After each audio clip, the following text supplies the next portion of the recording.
আজ আমি তোমাদের সামনে একটা আনবক্সিং ভিডিও শেয়ার করব।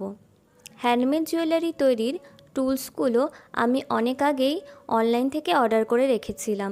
এছাড়াও জুয়েলারি তৈরির কিছু র ম্যাটেরিয়াল অর্ডার করে রেখেছিলাম অনলাইন থেকে, সেইগুলো ভিডিও করেও রেখেছিলাম পরে শর্টসে ছাড়বো বলে, কিন্তু এডিট করা হয়নি।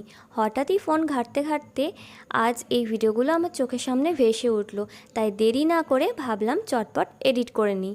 তো আজকে এই ভিডিওটা তোমাদের সামনে তুলে ধরলাম। খুবই কম টাকায় এই টুলসগুলো পাওয়া যাচ্ছিল দেখে আমি এটি অর্ডার করেছিলাম। জুয়েলারি বানাতে গেলে এগুলো একান্তই প্রয়োজন। আর হ্যাঁ, ভিডিও শেষে কমেন্ট বক্সে আমার তৈরি জুয়েলারিগুলো তোমাদের কেমন লাগছে সেটা জানাতে যেন ভুলো না। আজকের মতো টাটা।